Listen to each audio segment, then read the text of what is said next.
ಧರ್ಮಸ್ಥಳದಲ್ಲಿ ಶವಗಳ ಶೋಧ ಕಾರ್ಯದಲ್ಲಿ ಇಳಿದಿರುವಂತಹ ಎಸ್ಐಟಿ ಟೀಮ್ಗೆ ನಿನ್ನೆ ಇಡೀ ನಿರಾಶೆಯಾಯಿತು.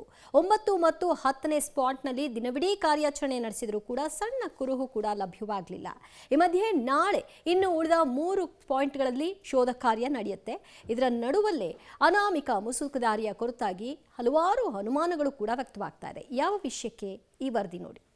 ಧರ್ಮಸ್ಥಳದ 6ನೇ ಪಾಯಿಂಟ್ ಅಸ್ಥಿಪಂಜರಕ್ಕೆ ಟ್ವಿಸ್ಟ್. 40 ರಿಂದ 50 ವರ್ಷಗಳ ಹಳೆ ಅಸ್ಥಿಪಂಜರ ಸಾಧ್ಯತೆ. ಈ ವಾರದಲ್ಲಿ FSL ರಿಪೋರ್ಟ್. ಹೌದು, ಧರ್ಮಸ್ಥಳದಲ್ಲಿ ಹೂತಿಟ್ಟ ಶವಗಳ ಜಾಗದಲ್ಲಿ ಉತ್ಖನನ ನಡೀತಾ ಇದೆ. ಅನಾಮಿಕ ದೂರುದಾರ ಗುರುತಿಸಿದಂತಹ 13 ಸ್ಥಳಗಳ ಪೈಕಿ 10 ಜಾಗಗಳ ಉತ್ಖನನ ಪೂರ್ಣಗೊಂಡಿದೆ. ಇನ್ನು 3 ಸ್ಥಳಗಳ ಉತ್ಖನನ ಕಾರ್ಯ ಬಾಕಿ ಉಳಿದಿದ್ದು ಕುತೂಹಲ ಕೆರಳಿಸಿದೆ. ಈ ಪೈಕಿ ದೂರುದಾರ ಗುರುತಿಸಿದಂತಹ ಪಾಯಿಂಟ್ ನಂಬರ್ 6ರಲ್ಲಿ ಅಸ್ಥಿಪಂಜರ ಸಿಕ್ಕಿತ್ತು. ಪ್ರಾಥಮಿಕ ಮಾಹಿತಿಗಳ ಪ್ರಕಾರ ಇದು ಪುರುಷನ ಅಸ್ಥಿಪಂಜರ ಅಂತ ಗುರುತಿಸಲಾಗಿದ್ದು, ಸದ್ಯ ಅಧಿಕಾರಿಗಳು ಅಸ್ಥಿಪಂಜರವನ್ನ FSLಗೆ ರವಾನೆ ಮಾಡಿದ್ದಾರೆ. ಈ ನಡುವೆ ಪಾಯಿಂಟ್ 6ರಲ್ಲಿ ಸಿಕ್ಕಂತಹ ಅಸ್ಥಿಪಂಜರ 40 ರಿಂದ 50 ವರ್ಷಗಳ ಹಿಂದಿನ ಅಸ್ಥಿಪಂಜರ ಎಂಬ ಮಾಹಿತಿ ಇದೆ. 40 ವರ್ಷಗಳ ಹಿಂದೆ ಶವ ಹೂತಿರುವ ಬಗ್ಗೆ ಶಂಕೆ ವ್ಯಕ್ತವಾಗಿದೆ. ಇನ್ನೊಂದು ವಾರದಲ್ಲಿ ಹೊರಬರಲಿರುವ ಅಧಿಕೃತ ಮಾಹಿತಿ ಹೊರಬೀಳಲಿದೆ. ಧರ್ಮಸ್ಥಳದಲ್ಲಿ ಹೂತಿಟ್ಟ ಶವಗಳ ಉತ್ಖನನ ಕಾರ್ಯವನ್ನು ಈಗಾಗಲೇ SIT ಅಧಿಕಾರಿಗಳು ಮಾಡ್ತಾ ಇರುವಂಥದ್ದು.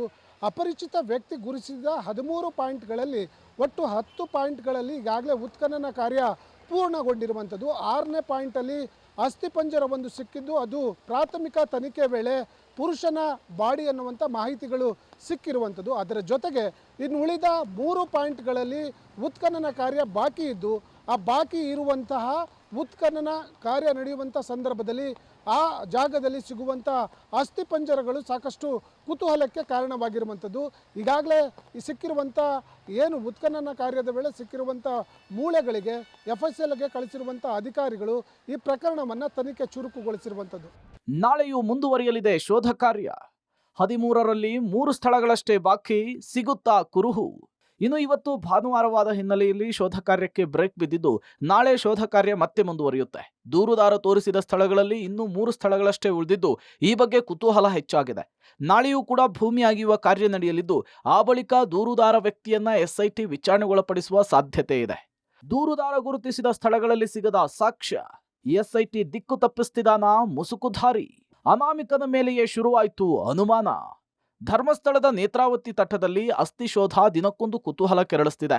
ದೂರುದಾರ ಅನಾಮಿಕ ವ್ಯಕ್ತಿ ಗುರುತಿಸಿದ ಸ್ಥಳಗಳಲ್ಲಿ ಒಂದು ಸ್ಥಳದಲ್ಲಿ ಮಾತ್ರ ಕೆಲ ಕುರುಹುಗಳು ಸಿಕ್ಕಿದ್ದು ಬಿಟ್ರೆ ಬೇರೆ ಯಾವುದೇ ಕುರುಹು ಇದುವರೆಗೂ ಕೂಡ ಪತ್ತೆಯಾಗಿಲ್ಲ.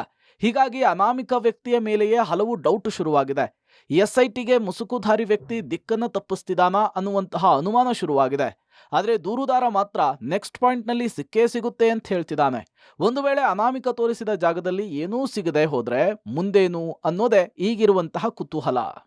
ಧರ್ಮಸ್ಥಳ ಗ್ರಾಮದಲ್ಲಿ 100 ಶವಗಳನ್ನು ಹೂತಿಟ್ಟಿದ್ದೇನೆ ಅನ್ನುವಂಥ ದೂರಿನ ಹಿನ್ನೆಲೆಯಲ್ಲಿ SIT ಅಧಿಕಾರಿಗಳು ಈಗ 13 ಕಡೆಗಳಲ್ಲಿ ದೂರುದಾರ ಗುರುತು ಮಾಡಿರುವಂಥ ಸ್ಥಳಗಳೇನಿದೆ ಅಲ್ಲಿ ಉತ್ಖನನ ಮಾಡುವಂಥ ಕೆಲಸಕ್ಕೆ ಮುಂದಾಗಿದ್ದಾರೆ. ಆದರೆ ಈಗಾಗಲೇ ಸುಮಾರು 10 ಕಡೆಗಳಲ್ಲಿ ಉತ್ಖನನ ಮಾಡಿದ್ರು, ಸಿಕ್ಕಿರುವಂಥದ್ದು ಕೇವಲ 6ನೇ ಪಾಯಿಂಟ್ನಲ್ಲಿ ಕೆಲವೊಂದು ಎಲುಬುಗಳು ಮಾತ್ರ. ಹೀಗಾಗಿ ಈ ಒಂದು ದೂರುದಾರನ ಮೇಲೇ ಈಗ ಅನುಮಾನ ಸೃಷ್ಟಿಯಾಗಿರುವಂಥದ್ದು. ಈ ದೂರುದಾರ SIT ಅಧಿಕಾರಿಗಳ ದಿಕ್ಕು ತಪ್ಪಿಸ್ತಾ ಇದಾನ ಅನ್ನುವಂಥ ಒಂದು ಮಾತು ಕೇಳಿ ಬರ್ತಾಯಿದೆ. ಇದಕ್ಕೆ ಕಾರಣ ಆಗಿರುವಂಥದ್ದು 6ನೇ ಪಾಯಿಂಟ್ನಲ್ಲಿ ಸಿಕ್ಕಿರುವಂಥ ಕಳೆಬರಗಳೇನಿದೆ ಇದು ಸುಮಾರು 40 ರಿಂದ 50 ವರ್ಷಗಳ ಹಳೆಯದು ಅನ್ನುವಂಥದ್ದು ಈಗ ತನಿಖೆ ವೇಳೆ ಗೊತ್ತಾಗಿರುವಂಥದ್ದು. ಹೀಗಾಗಿ ಆತ ಹೇಳಿರುವಂಥದ್ದು, ನಾನು 20 ವರ್ಷಗಳಿಂದ ಈ ರೀತಿಯಾಗಿ ಶವಗಳನ್ನು ಹೂಳುವಂಥ ಕೆಲಸ ಮಾಡ್ತಾ ಇದ್ದೇನೆ ಅನ್ನುವಂಥದ್ದು. ಆದರೆ ಇದು 40 ರಿಂದ 50 ವರ್ಷದ ಹಳೆಯದಾದಂಥ ಶವಗಳ ಕಳೆಬರ ಸಿಕ್ಕಿರುವಂಥದ್ದು. ಹೀಗಾಗಿ ಈತ ಸುಳ್ಳು ಹೇಳ್ತಾ ಇದ್ದಾನ, ಈತ SIT ಅಧಿಕಾರಿಗಳ ದಿಕ್ಕನ್ನು ತಪ್ಪಿಸ್ತಿದ್ದಾನ ಅನ್ನುವಂಥ ಒಂದು ಬಹಳಷ್ಟು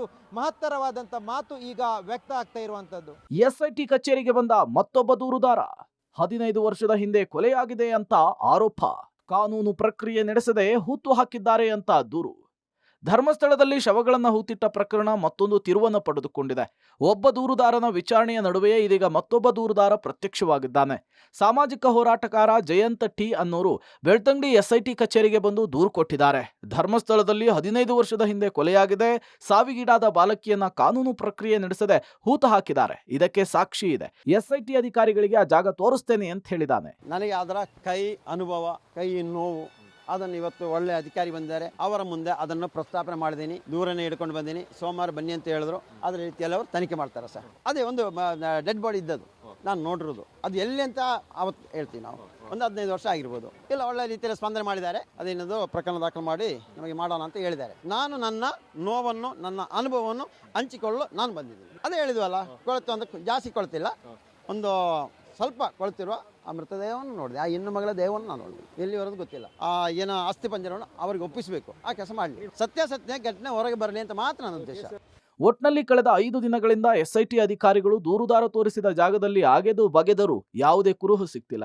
ಹೀಗಾಗಿ ಪೊಲೀಸರನ್ನ, ಸಾರ್ವಜನಿಕರನ್ನ ದೂರುದಾರ ಯಾಮಾರಿಸಿದ್ನಾ, ಇಡೀ ವ್ಯವಸ್ಥೆಯ ಕಾಲಹರಣ ಮಾಡಿದ್ನಾ ಎಂಬಂತಹ ಸಂಶಯಗಳು ಕೂಡ ಕೇಳಿ ಬರ್ತಿದೆ. 13 ಸ್ಥಳಗಳ ಅನ್ವೇಷಣೆಯ ನಂತರ ದೂರುದಾರ ವ್ಯಕ್ತಿಗೆ ತೀವ್ರ ವಿಚಾರಣೆ ಕೂಡ ನಡೆಯೋದಕ್ಕೆ ಸಿದ್ಧತೆಗಳಾಗ್ತಾ ಇದೆ. Bureau report, public TV.